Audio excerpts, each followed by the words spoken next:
Hey guys, I have a gyrokinetic propulsion engine combined with the centrifuge hyper spin engine.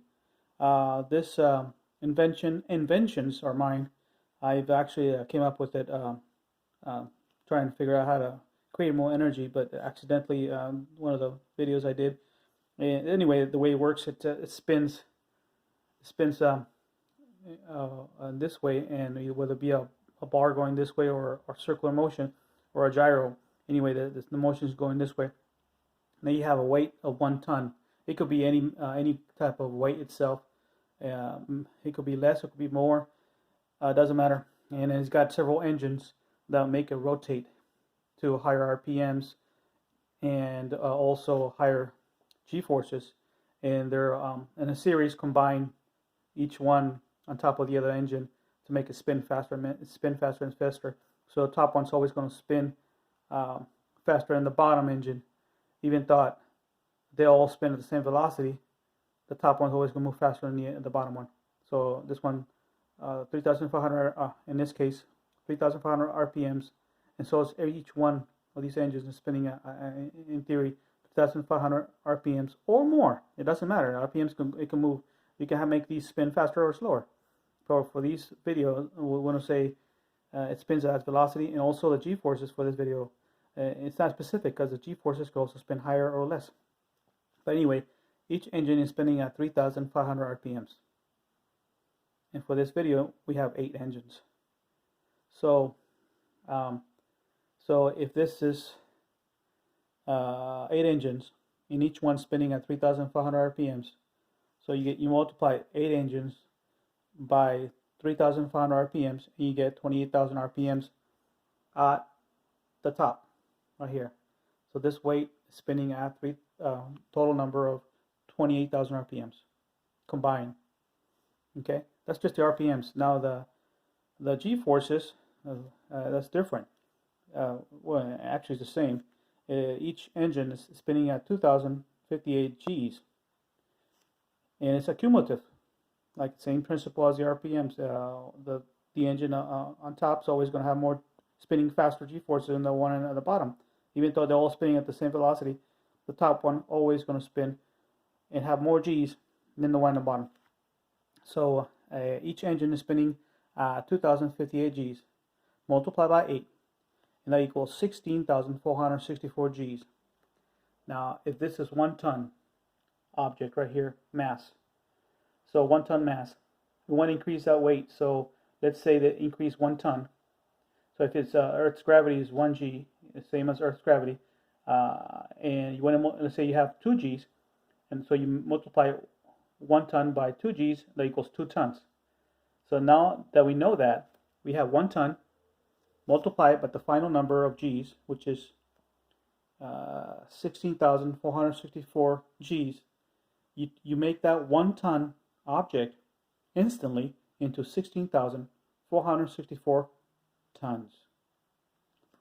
So this object instantly becomes heavier, becomes from 1 ton, and then you add mass dramatically by G-forces to 16,464 tons. You increase the weight of this object. So as you spin dramatically, it's 1 ton, right? Let's say you want to go forward. So when you're spinning, at some point over here, you start the RPMs and the G-force spinning engines, and then you acquire that speed so fast. So at this point, you make that 1 ton object become 16,464 tons. So as you spin this way, it gets heavy. So it pulls this object over here. So you have inertia. So this object is 1 ton, and then boom, it becomes 16,464 tons, and going in this loop, and then it goes back to normal, 1 ton. So same deal, 1 ton, and then becomes 16,464 tons, and then 1 ton. Same deal. So what it's doing is becoming heavy, light, heavy, light, heavy. So what it's doing is it going light, and then when it becomes heavy, it pulls this ship or car or vehicle or submarine or space vehicle this direction because of mass inertia. So that because this object now becomes from 1 ton to 16,464 tons, and that's basically a lot of energy, and it pulls it this way. So you have this vehicle going either in space or on Earth on a ship or a boat, pulling it, tugging it this way, because that massive weight now pulls it this way, inertia energy going forward. Now if you have a gyro system where it goes multi-directional, you know, you can go anywhere in space. You could change direction in anywhere you want to go just using the inertia. Also, remember, as you spin, this way it's spinning this way. Let's use the same one. Spin this way, but then you want to make a left turn or a right turn. Then what you do is you turn that RPM and the G-force engines, which is the same thing. And then let's say you want to go that way, left. So as I spin, then activate right here and here. So now the weight's over here. So now you have, let me turn this around. Now you have it this way. So now the engine is turning left because now it's turning on the RPMs and G-force engines to make this object heavier. So now it's turning this direction. Now it's going left. But if you want, same principle, you want to turn right, then you do the same thing in this direction. See, now it goes right turn. But if you want to do it left or rear turn, same object, same principle, but instead of doing it in this section, will be the back section. So now it could go reverse or stop. A reverse or stop. Now you could turn it this way. You could actually reverse it or stop it, the vehicle in space. So this is a engine for transportation in space, on Earth for propulsion forward on a ship or a vehicle car. But in space, you could travel high speeds because of inertia. You could create this mass. Let's say you increase this mass exponentially. It means you don't have to make it 1 ton to 16,464 tons. It could be greater. Let's say you want to make this 1 ton into 1,000,000 tons weight instantly.